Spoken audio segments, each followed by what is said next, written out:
Guys, welcome back to the channel. I'm Philip, it's Bass Fishing Extreme. We're here working in Tackle Run, and I've had tons of questions, comments, asking about my specific rod and reel setups.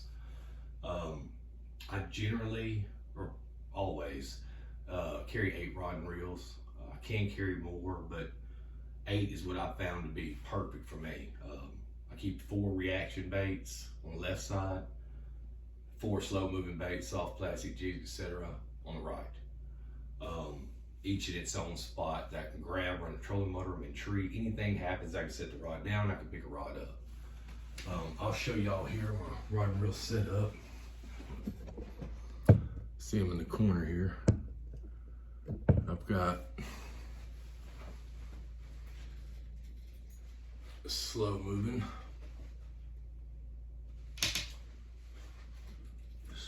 slow. And as of y'all know too, I've tried every manufacturer of rod and reels, Abu Garcia, 13, Lew's, Daiwa, and I have pretty much come to the conclusion that Daiwa and Lew's for reaction baits. So Team Daiwa, let's go Team Daiwa, until it gets time to move the bait fast or cast it far, to be honest. In my rod and reel setup, I'll show you what I got. I've got 4 for slow moving baits like I addressed. I've got a bass jig rod and reel. I've got a Texas rig rod and reel. I've got another light Texas rig rod and reel. And then I have a shaky head rod or a super light finesse rod. And then also for my reaction baits, I've got a crankbait rod, a spinnerbait rod, 2 universal rods, and a spinning reel for finesse fishing. I do carry the spinning reel with me regardless. Keep it in the back of the boat just in case. You never know when you need it. They're handy. If you think you can go through just power fishing your way to catching fish all the time, then you hadn't done a whole lot of fishing probably, because there's times and places for finesse, no doubt. Well, let's get this started. First off, in the lineup, I've got my bass jig rod and reel. And this is literally just for fishing a bass jig, 3/8 all the way up 3/4 ounce. It is the Shimano Intenza. It's the best rod I have found under $300 to fish a bass jig with. This is no doubt. 7'3". It says a heavy power. It's more of a medium heavy. And the action is supposed to be extra fast, but it's more of a soft fast. This rod's got a pretty soft tip, but it gets to backbone quick. And I paired that up with the Daiwa Tatula, the flipping and pitching model, and it is a 8-to-1 gear ratio. I do like this reel. I like it because of its TW design. When you're flipping and pitching in the wind, or you catch yourself having to skip baits like underneath limbs and stuff like that, the backlash resistance is so helpful, it's unreal. It really does help you skip those baits a little better. This is primarily always and only used with 20-pound Sunline Shooter or a 20-pound Seaguar Brace X, straight fluorocarbon, no braid, unless I'm going down to the marshes or a buddy's got me going to Florida or South Louisiana. 20-pound fluorocarbon will pull a truck motor out of a treetop. You know how to do it, right? That's my bass jig rod and reel. And next we've got, this is what I call my heavy Texas rig or light jig rod. It is a Daiwa Elite Tatula XT 7'3". It is a medium heavy, extra fast action. It says extra fast, but it's more of a fast. And a 7'3" instead of 7 foot gives it a little more bend in the rod as it goes down, so it's not so stiff. I'm not a big fan of huge broom handle rods. I paired it up. It's got the Daiwa. It's the CA80 on here. It is the 7.5-to-1 gear ratio, and I pair it up with 17-pound Brace X. And I will go down to 15-pound Brace X, just depends on the water clarity, where I'm fishing, the cover I'm around. Primarily it's 17-pound Brace X. I've got it paired up right now with a 3/16 to a 1/4 ounce, bullet weight, pegged. Use a 3 or 4 aught Gamakatsu heavy line, EWG hook, creature baits, your bigger soft plastic stuff you got to drive through. And that's what it's used for. Then I've got what I call my light Texas rig and or worm rod. It's 7'1" Tatula XT. It's medium heavy, moderate fast action. This is my close combat. I don't want a rod that's too stiff when I'm fishing literally all but underneath the boat. If I'm close and I'm in quarters and I'm setting the hook, if I know I'm going to be bunched up around with the stuff and I'm not making huge long casts where I gotta get a long sweeping hook set, that's what I've got the big 7.3 for. This dude right here is close combat quarters. It's a little softer. The sensitivity is not as much, but I don't need it to be. It's strictly a worm, and I'm paying attention to the line with fluorocarbon. You shouldn't have any problem detecting a bite. I've got it paired up with a Daiwa Tatula 150, 8-to-1-to-1 gear ratio. I do want a fast gear ratio reels on most of my slow moving baits, except for one exception, and that's my bass jiggling. It's 7-1-to-1 because it gives you more power. If you've ever tried to pull something super heavy with a reel with a high gear ratio, it's really difficult to turn the handle. And when I'm fighting a fish, standing up, balancing, trying to get a video started, dodging trees, still running trolling motor, etc., I don't want to have to worry about being able to crank the handle to get the fish coming to me. I know when to crank the handle and when not to crank the handle, when to click the button, when not to click the button. Another tip for y'all guys, keep all your drags maxed out, tightened all the way down. Learn how to fight fish with your thumb, same way you cast. I learned it a long time ago as a kid. It's one of the best pieces of advice Hackney gave me as an angler growing up. That way you don't have to worry about matching the drags, and everybody's like, I got to have 20 pounds of drag on this reel because it's my punching rig. Really? Because I can take a $50 Daiwa CC80 and tighten the drag all the way down and pull just as much as you can with braid or anything. So don't let that fool you. Don't let that be a buying guide. Pick the reel that best fits and most comfortable to you.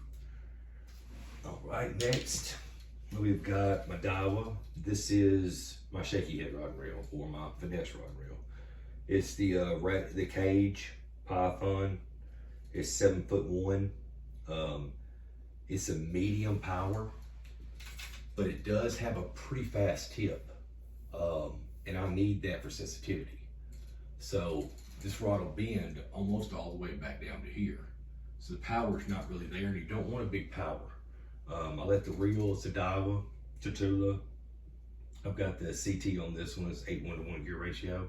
When I set the hook with a shaky head or anything finesse, most of the time it's a lift, a constant little good lift with a lot of reeling. You let your reel do the work, set the hook, not your rod.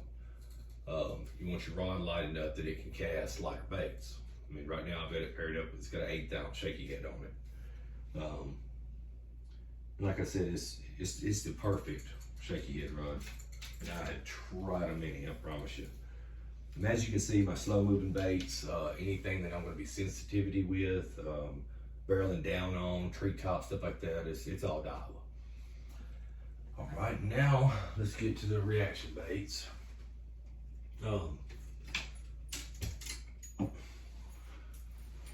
My spinnerbait rod and reel, this is a Abu Garcia.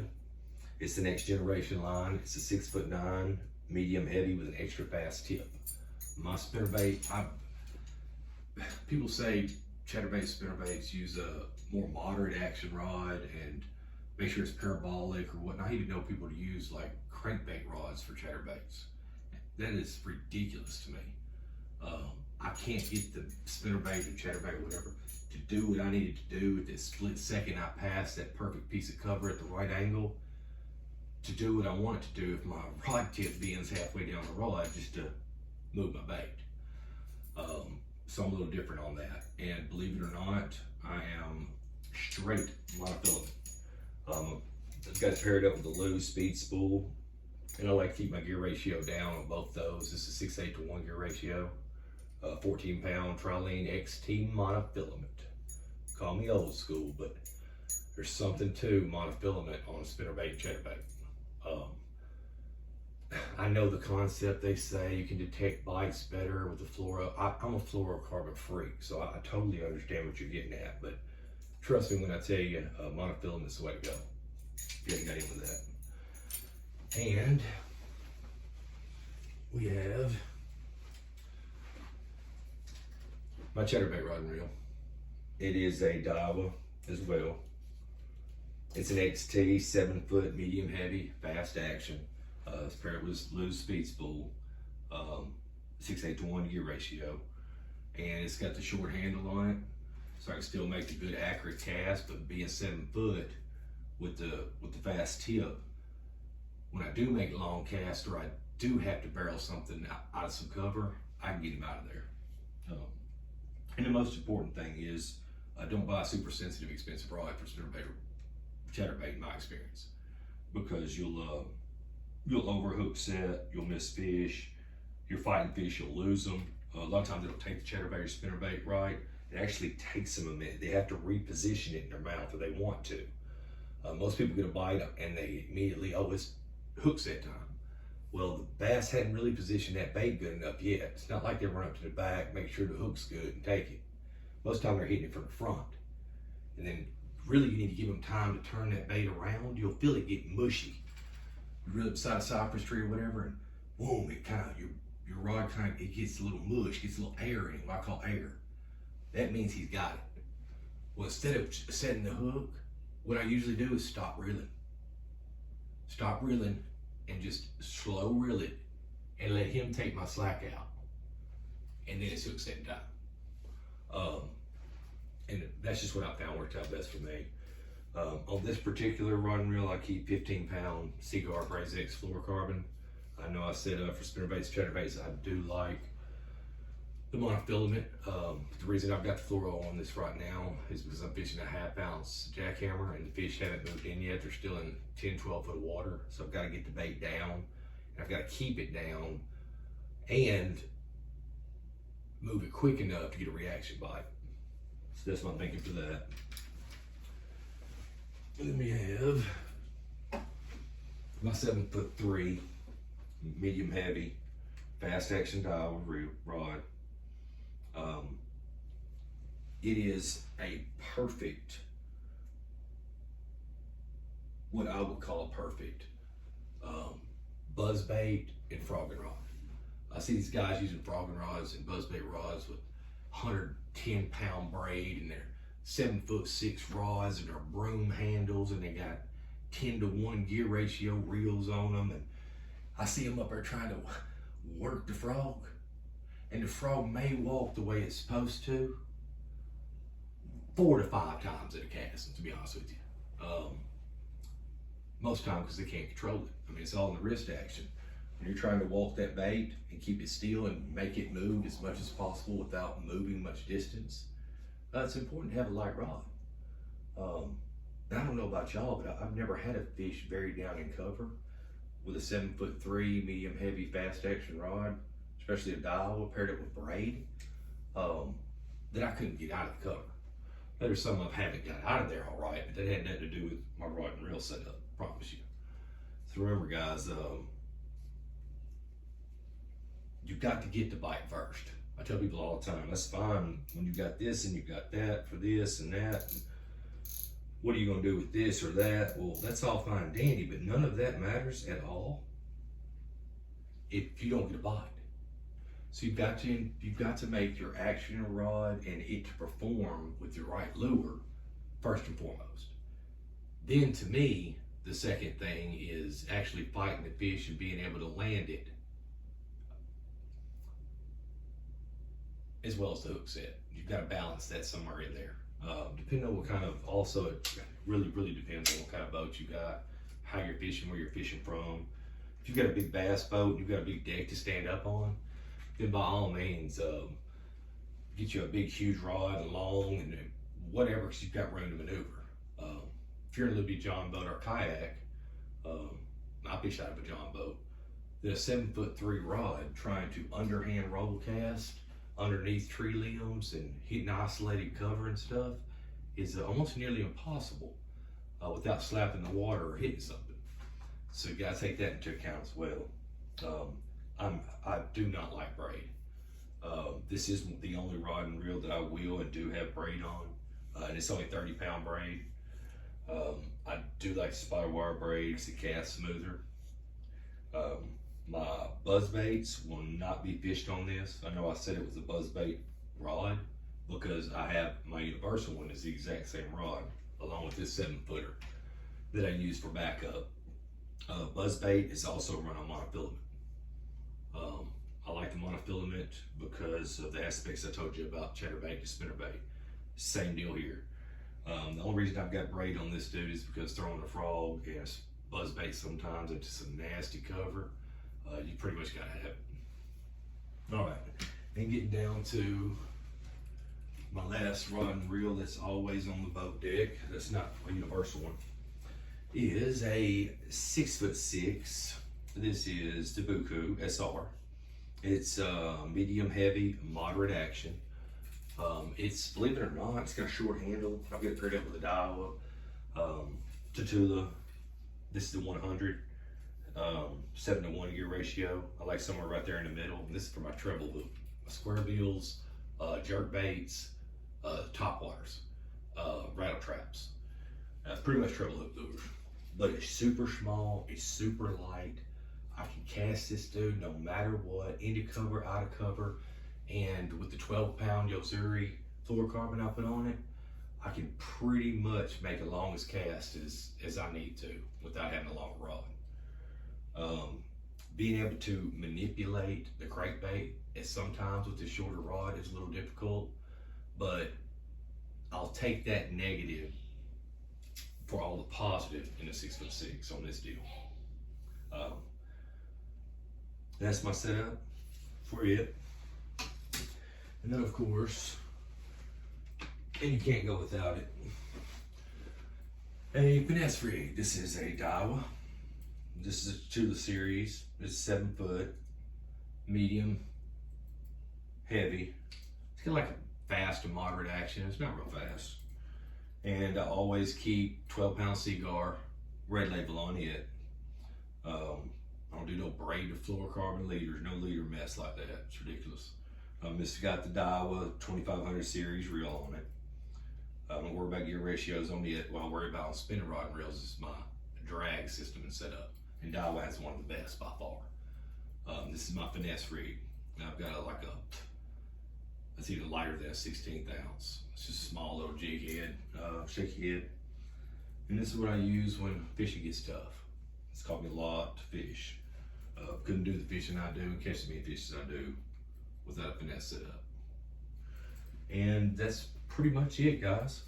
Like I said, I've got 3 more rod and reel setups outside. And they're universal. 7 foot medium heavy fast action. Another 7'3" medium heavy extra fast action. And another Daiwa rod and reel, except that one is a medium with a moderate tip, not a medium heavy with a moderate fast tip. So I hope you guys are satisfied with the setup, and I'll talk to y'all later.